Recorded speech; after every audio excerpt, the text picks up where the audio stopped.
Nice to meet you, ladies. Thank you so much.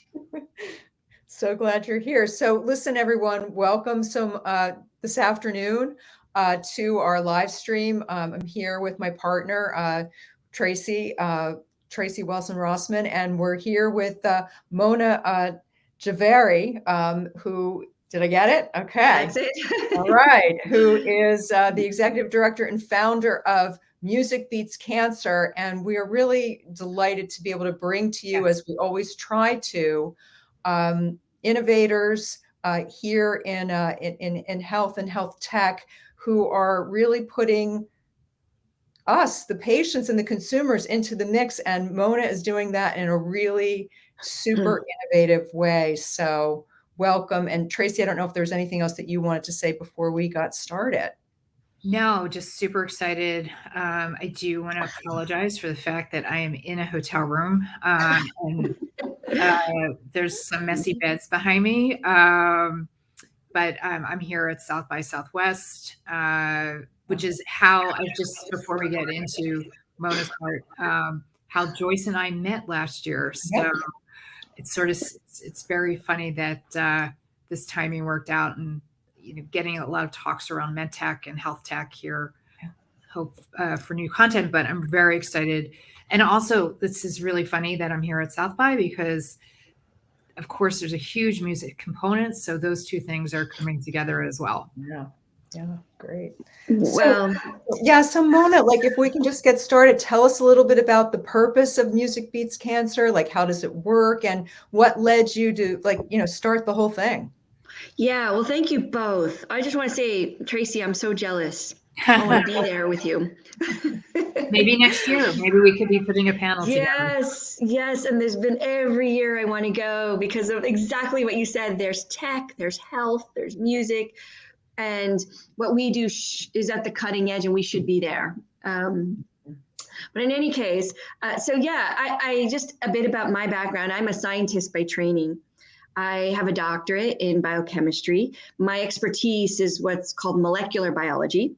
And basically, it means that I work with DNA and RNA, and that's how I got started in my career. I worked at the National Cancer Institute. And I don't know if you've ever been to the National Institutes of Health. Have you, in Bethesda, Maryland? It's a huge campus of some odd research buildings. And I worked in building 10, which is called the Medical Center.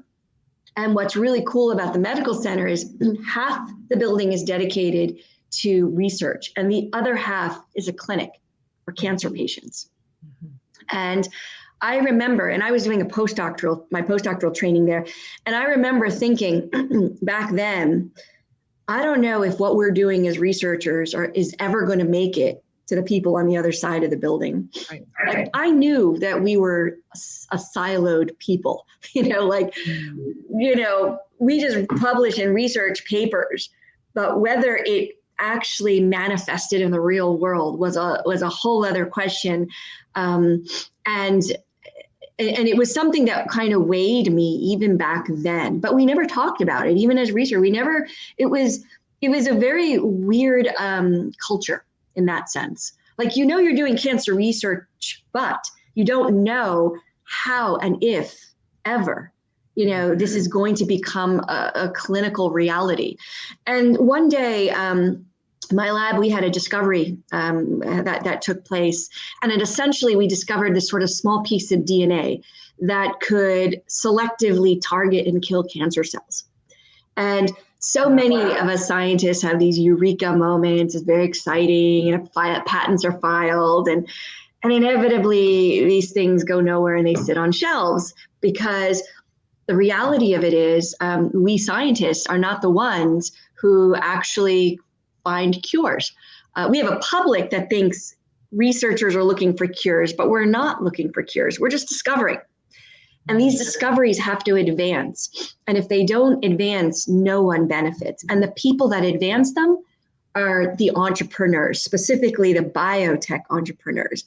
But the public is unaware of who these people are, and that there's an industry called biotech, and that science has to become commercialized before it can ever be anything for anyone. So I decided, a few years after that, to just do just that, to traverse my career and leave my academic world and become a biotech entrepreneur and to advance this targeted therapy. And I realized in that journey just how hard that was to do from the perspective of raising money. And that I also realized just how arduous this commercialization path is. Because in fact, on average, it takes $2.5 billion and 10 years to get a drug to market. And mostly there is failure. So, I mean, just put that in your mind and what that means and how hard it is to get something from the lab to the people with this kind of challenge is tremendous. So at some point after, raising money and having a lab and starting this company, I realized we just can't. So I shut down the company. But once I shut the company down, the idea went away, right? This great idea that we discovered. And what we say in our industry, it fell in this valley of death. It's where these great ideas go to die because they simply lack the funding to move forward. And in biotech and in our industry, we're consumed with the valley of death. We're trying to, how do we get through this valley of death and what kind of funding? But the public is unaware of it. The public is unaware that this valley of death exists and that there are thousands of ideas, great potential solutions lingering in this valley of death. So Music Beats Cancer was born specifically to address this valley of death. And we are a platform that, again, solely focuses on entrepreneurs working on solutions for cancer, treatments, therapies, diagnostics, targeted medicines, anything and everything that we think could move the needle. We devised a crowdfunding platform. And the crowdfunding platform is not an equity, it's a charitable crowdfunding platform. And I felt very strongly that we needed charity to serve a different purpose than it normally serves, because normally charities raise money and they raise money to help pay bills or help cover hospitals or support hospitals. In our case, this was charity for innovation, to go to for-profit entities working on ideas. And I saw this money as, we use the word venture philanthropy because that's really what it is, but I called it passion capital, because what's happening is you have these companies with great ideas and they actually need to raise a round of passion capital, but from the crowd of people who would support it. So that basically became our model. And then we realized when we launched, we said, oh my gosh, how are we even going to reach this crowd? And that's where music came into play, because we needed a medium to reach the masses, but the masses didn't know what biotech is. They didn't know that science gets commercialized. They've been inculcated with rhetoric, research for the cure, for decades.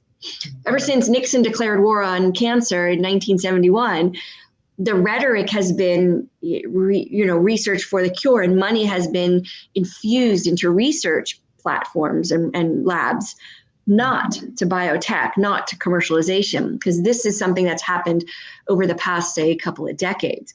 And in fact, I feel like it played out in the pandemic where we have this mRNA vaccine and people think it's new, but it's not new. Right. This has been around for decades. I mean, this is what I did, it's been around for decades. It's just only new as an application, if you know what I mean. And so, and I realized this rift and this silo, the danger of it, because in fact, all the science is going at such a fast speed, but we're just not translating it to the public, and certainly to public policy and wisdom in the public. We don't have leaders in science that are offering what we're doing and our wisdom as scientists, such that the people can take this on. And so I see platforms like South by, to be very important for people like me and for others. We know who Fauci is, obviously, but we didn't before. We did not. This guy's been around for decades, and only now he's a household name. But we need more household names to be out there talking about the great ideas going on, so that the public can adopt it and back it in their way. And that's what our platform is. And that's what we think our role needs to be, is we need to be that bridge between people who care and want to see change in the war on cancer and people who are innovating, to create this change. Well, that's how we work. So you talked a little bit. Oh, I don't know. Not sure why I'm echoing. Okay. Thanks. So Mona, we have an idea of how this works. It sounds, if you could give us a little bit of an idea of, I'm coming in as a person who wants to help fund, what that would look like. And then also, if you could give us an idea of like how you choose, whether you're the person who's choosing or it's the person who's coming in as the funder. Right. So the way we work is a very similar sort of system to Kickstarter. In fact, sometimes I like to refer to our platform as a Kickstarter, but for cancer solutions. And it was for the same idea, right? Because these guys needed a way to raise money, or Kickstarter was done for creatives, but we're just a different kind of creative. And the same thing, we put together online campaigns with these companies, and it's a written part, a video, call to action. The only major difference is that we're a donation-based platform, and the folks that donate are offering up a tax-deductible dollar versus on Kickstarter, they're sort of a pre-sale. So, but the idea is the same. And so what happens is I'm pretty steeped in the biotech space. And so somehow these biotechs find me, I'm just, it just comes to me, through one way or the other. And I do, I and others, on my team, we vet, but not in a way that a VC would vet or venture capitalists would vet. We're not looking for the winners. And this was a big criticism when I started, because people said, well, you've got to pick the winners. Well, I don't know who the winners are. In fact, even venture firms don't know. They're just taking their best guess. But what I look at and what I think is important is to look at these innovations and determine, is this something maybe the crowd could want? Maybe maybe it's not sexy in a certain way in terms of money making, but it's interesting and useful and inspiring to people who think this is a great thing to have as a tool. But what we like to say in investing is a lot of investors invest in the jockey, not the horse. Yeah. So aside from looking at the science and making sure the science makes sense, I look at the team. I look at the passion of the team. I look, do they have the skills? Are they sober in how they're thinking about this?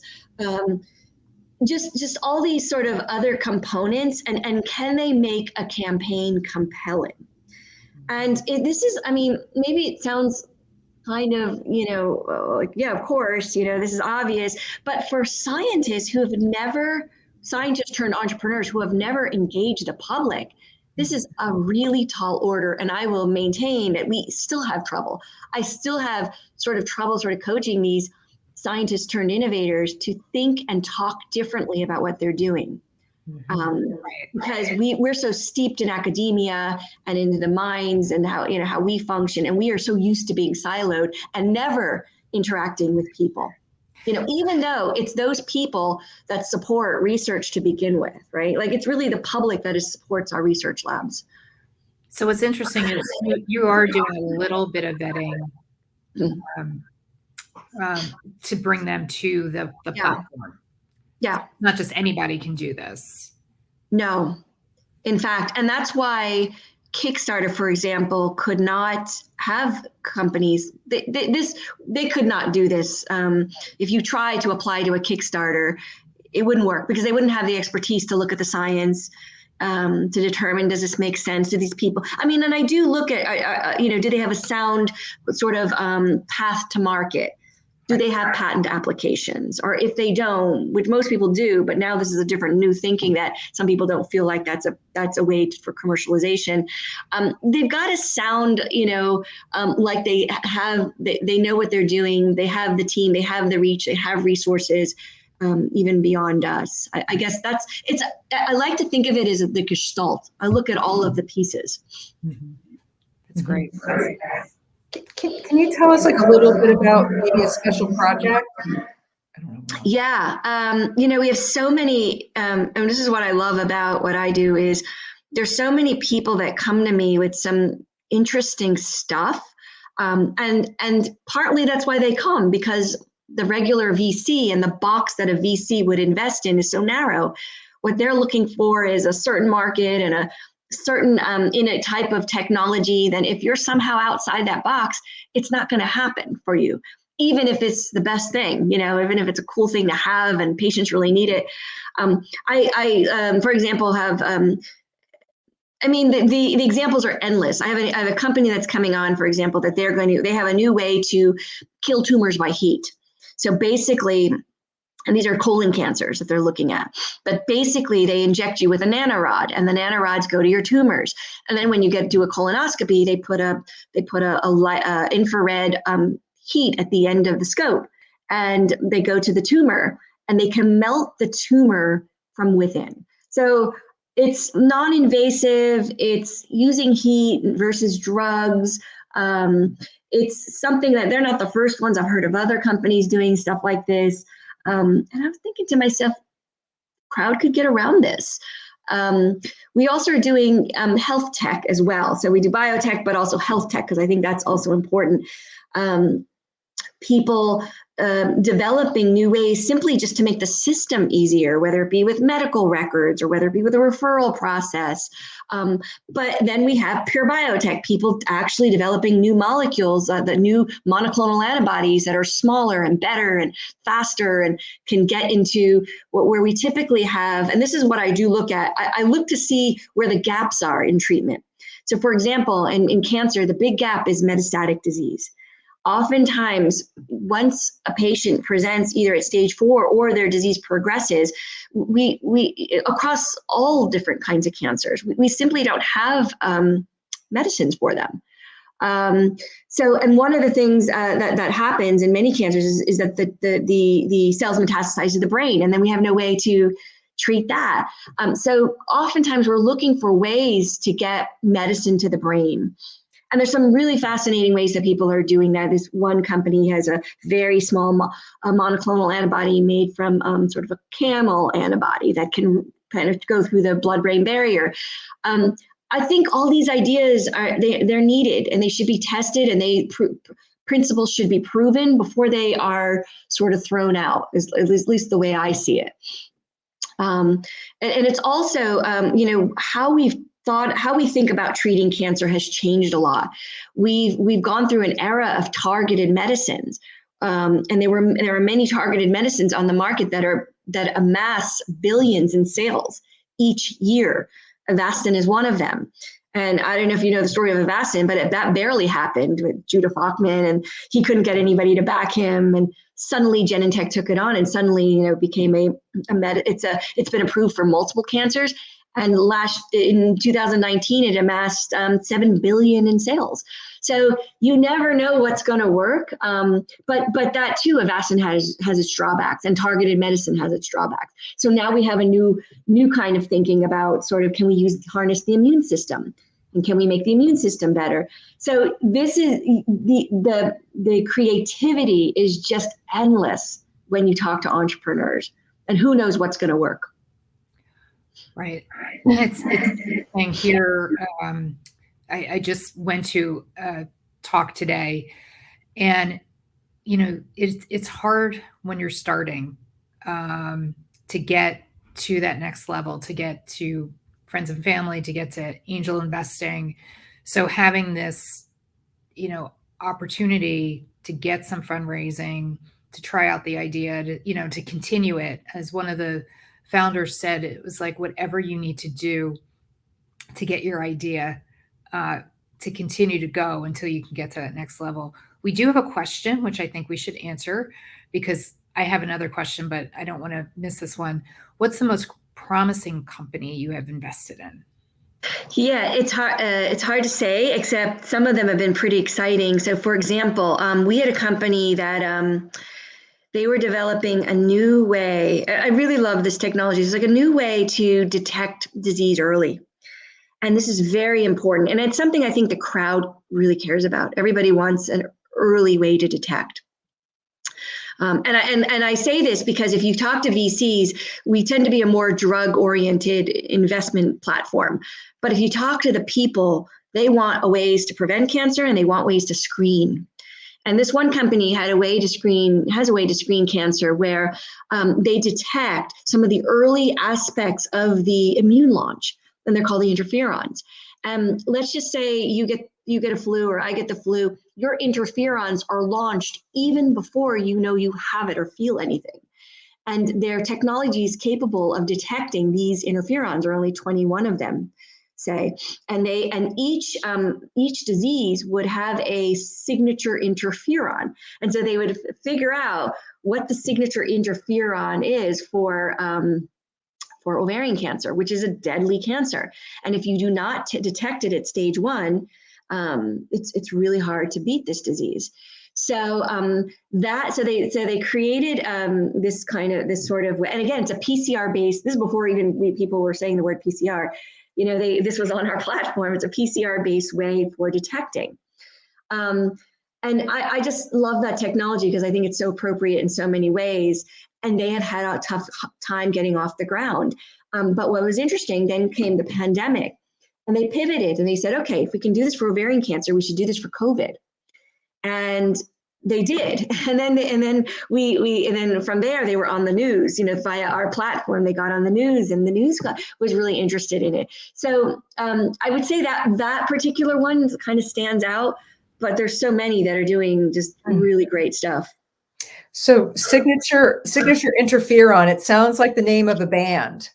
Can you tell us a little bit about like the musicians, because it's the music part of it that's so interesting. Can you talk to us about some of the musicians involved with you? So like I mentioned, the issue we had was, now how do we change how people are thinking about charity, people are thinking about the war on cancer, and how do we even get to the people? We don't have any popular culture forums except South by Southwest. And even then, I was a speaker there in 2018, and I was shocked how that was the very year that immunotherapies were approved by the FDA, and we saw cures. And I couldn't understand why that wasn't celebrated all over, in a place like a forum like South by. And that was the year Joe Biden was there with Taboo from the Black Eyed Peas, and they were talking about moonshot, but they didn't talk about the innovation. And that really bothered me. And I thought, no, we got to change that. And so the music part was just that. It's the medium, it's the torch. And when we began, people said, well, get a celebrity, and we tried. And of course, that's much easier said than done. And somehow we stumbled on working with independent artists.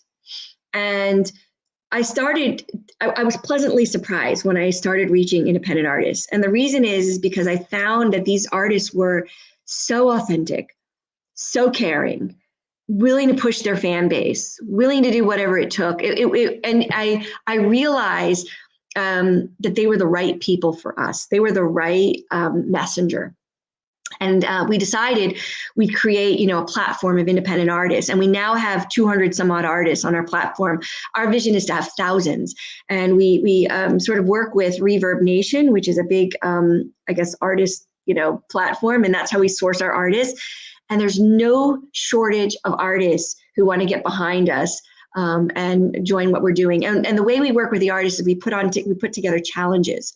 We call them the hashtag Music Beats Cancer Challenge, just very much like the Ice Bucket Challenge, where the artist who raised the most will get something special. And it was a meeting with the record label, or it was, now we're working with iHeartRadio. And iHeart has offered up many interesting things, like the artist who raised the most, so the top 4 or 5 will get their song aired on the radio.